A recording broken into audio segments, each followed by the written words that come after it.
showing temperaments, moms, kids, how to discipline, how to talk to kids.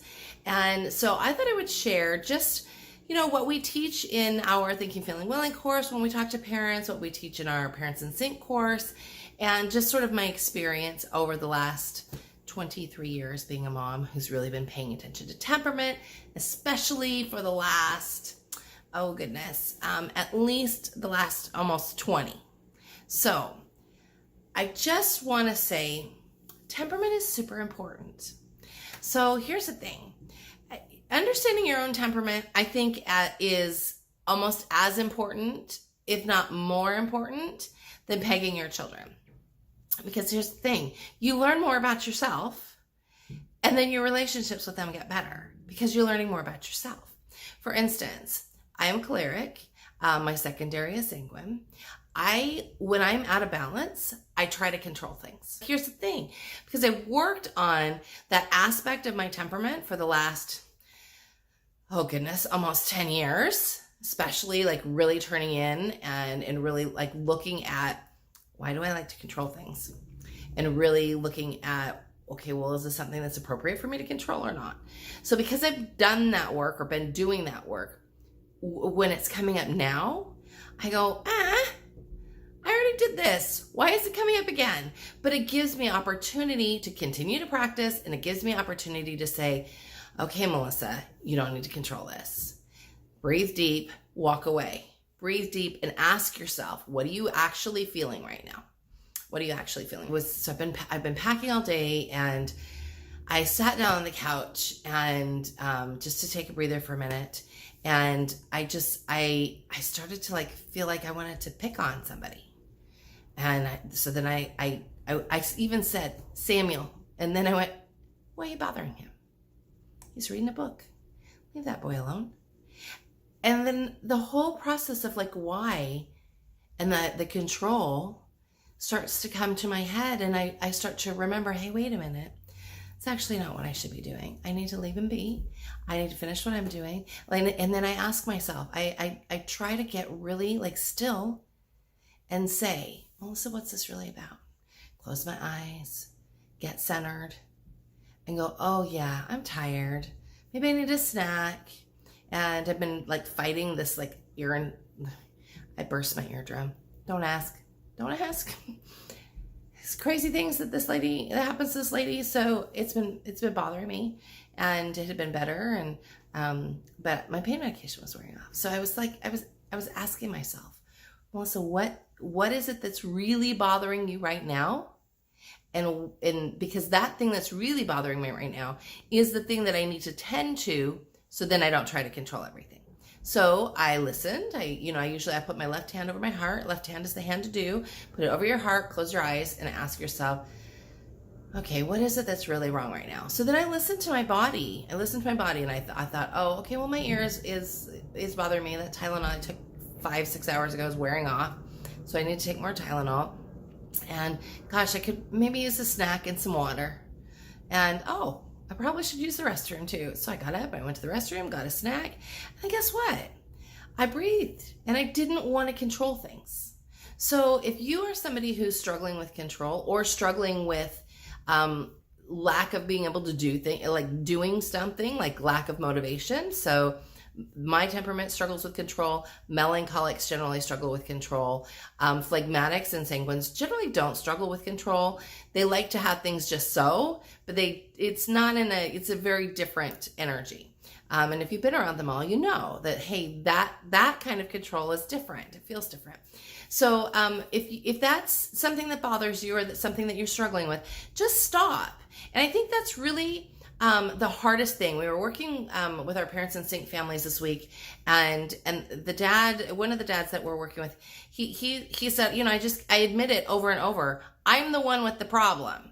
I'm the one who has a hard time stopping. And he's so right, because we kind of get in this almost righteous indignation place of, I should be able to, and I am the grown up, and all of those things. And then it just keeps building and it keeps going. So it's our job to stop. It's our job to stop and breathe deep And if you're not having a go at that and you're really struggling, my prayer for you is that you hear me today and you go, okay, I need to do better about that. So here's the thing that really helps me with anything, whether it be controlling or anytime I'm about to go off the rails. If I can get good at feeling it before it gets to that space, then I can back it up. But if I start to go around the bend, like I told you, I was like about to bug Samuel to go do something, even though he was reading and it's Sunday afternoon and he doesn't need to go do anything. I had to stop myself. And then he said, Mom, what? I said, oh, I love you. So reeled it back in, got myself centered. So if you're struggling, I want you to start doing that this week. I want you to stop yourself. Here's the thing, your kids already think you're nuts. So if you stop mid-sentence, they're not going to care. They're going to say like, are you all right? Like my children will say to me all the time, you okay, Mom? Oh yeah, I'm okay. I'm just not going to yell at you right now. Could I get you to do X, Y, and Z instead? Because it's really about connection. So once you understand yourself and your temperament, and then you start trying to decode the people around you, your impulse is going to be to try to control that and to try to use your thoughts about your temperament on them. And really what you need to do instead is look at their temperament and have it coming towards you instead. And whenever we are trying to impose ourselves on others, it doesn't go well. So instead, go the other way. Look at them instead and sort of draw their temperament to you. So if you are, and the one I get the most is melancholic mom, choleric children, or choleric child. Most houses don't have more than one choleric child. Even if I suppose if you had 10 kids, maybe you'd have 2 or 3. But, so that's the one I hear the most. Like, melancholic mom who gets frustrated and she tries to control and she has a yelling problem. And then she has a child that also has this like push me, pull me sort of situation. So I'm going to give you a golden piece of advice and I want you to just take it in. And I know I've said it before. So maybe this is like, the time that it dings for you, or you remember that, hey, wait, she said this to me before. So write it down somewhere. Cholerics will only yield to another choleric or to someone they trust. So if they're not yielding to you and you are having this like battle all the time, you've got to ask yourself, is there a way that I have been showing up that has not been trustworthy? And I'm not talking about mean or, a mom that beats them. I'm not talking about that. I'm talking about wishy-washy, not following through, not doing the things that you say you're going to, all of those things, not providing the structure that they need. So choleric children need structure. They need structure. They need you to provide that in the beginning and then help them learn how to provide that for themselves.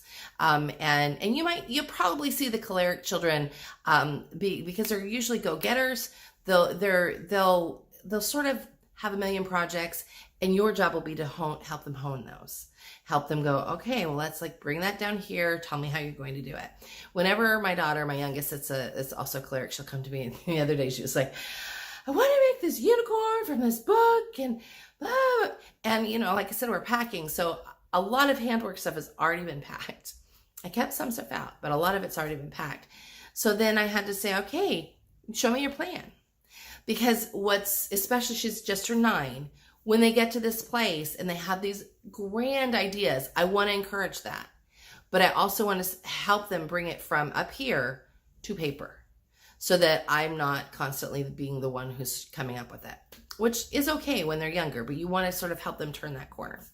So with the choleric child, you've got to sort of own your cholericness, even if that's not your temperament. That's not your temperament. You need to put on your choleric hat, and you need to remember that if you want to have things go smoothly with your child in your home, you've got to show up the way they need you to. So, like for me as a choleric mom, then with a melancholic child, I can't show up guns blazing. I can't show up. I can't show up and yell. I can't show up. Well, I can, but it won't do anything. It'll just make the divide greater. I can't show up and ridicule or question. That doesn't mean that I don't discipline. It's all in delivery. You got to know your audience. You have to understand what it is that they need. So A melancholic child does best if you can explain to them what your expectations are from a calm place, a friendly place, a loving place. They will rise to them. When they don't, they feel really crappy about themselves. So the best thing you could do is not discipline right away, if at all possible. Yes, there's going to be times where you're going to have to, you're going to have to. Although I have to tell you off the top of my head right now, unless your house is burning down, I can't imagine. I can't imagine there being a time where you can't just say, okay, I'm going to walk away from this right now because it's not going to go well. And then sort of just give you and your child some space. Then after, when things are calm, when you've had time to mend things, or after they have had enough rest, maybe out on a walk, because melancholics, it's quality time. They really love quality time. It's not quantity time, but it's quality time. So if you have friends that are melancholic, they can see you once a month, as long as it's for like 6 hours. They don't need to see you the rest of the time. And, or shorter bursts, but they would like more quality. So, really think about that with regards to your friends, but also with your children. So it's all about quality time. So they really want that time with you. And so I would, if there was a mishap, something that went awry, I would take them and go for a walk with them and say, listen, remember the other day you got really mad when it didn't go your way and I had asked you to do this. Can you tell me what your thought process was? See that right there, when you are drawing them in and you're asking them how they are and sort of what their thought process was, that helps them to know you're listening. But if you don't, and you just yell, which I will tell you, I have done 1,000 times, and it does not work for the melancholic child. And I have 2 adult children that are melancholic. So you'd think I would have learned the first time. Nope. It can be really hard. It can be hard when they're teenagers and they don't listen. It can be hard when you're trying to get something across to them. It can be hard when you're trying to do lessons. So you've got to make sure you are in a good place with your temperament and you are balanced. When you are, it will be so much easier to work with them. So the phlegmatic child, you just got to sell them on the idea. And sometimes it might be like, yeah, you're going to come with me, and there's probably, I don't know, some chips or cupcakes or something involved in that. And, not with candy and stuff, but I'm sort of just giving you an example. I think that they really like to be comfortable. So think about them and how they can be comfortable. So I've written about this before and talked about this before. Samuel, when he was little, if we had someplace we needed to be in the morning, I always made his breakfast in something that could go in the car. Then I wasn't rushing him. I didn't feel angst then. He didn't feel angst. I always made sure he came to the table with his shoes on and his jacket next to him. And then I would serve him his breakfast, and then we could pick it up and take it out to the car, because if you have a phlegmatic child, they will take forever to eat if you let them. Unless they're a teenage boy, and then they're just going to wolf it down and then one another. And then 20 minutes later say, can I have some fruit? But they really are, their quality time too. Their quality time, but it's not quality time with you as much as it is quality time with their comfort. So food, being snuggled up in bed, snuggled up with a good book, watching a movie, hot cocoa, like that. Fall is the phlegmatic's time to shine. They love being cozy, fall and winter. So I want you to think about that if this is your child. How can you discipline or run your family so that you are meeting each of their needs? So your sanguine child is just going to be busy, busy, busy, but they generally take correction really well, and they don't hold a grudge. So they'll forget. And often, like if somebody is correcting me as a choleric, something happens. It's like the sanguine kicks in, because like tomorrow I'll forget that you yelled at me. So I want you to think about that with regards to your children. How are you showing up to them, and how are you expecting them to be? This isn't about sort of You know, I hear dads sometimes say, and moms too, go, I just need them to listen to me. All right, but you got to meet them halfway, because if you need them to listen to you, you really truly need them to listen to you, and you do, you've got to figure out a way to connect with them.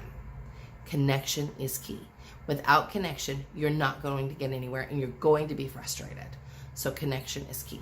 So that's it. If you have any questions, please just let us know.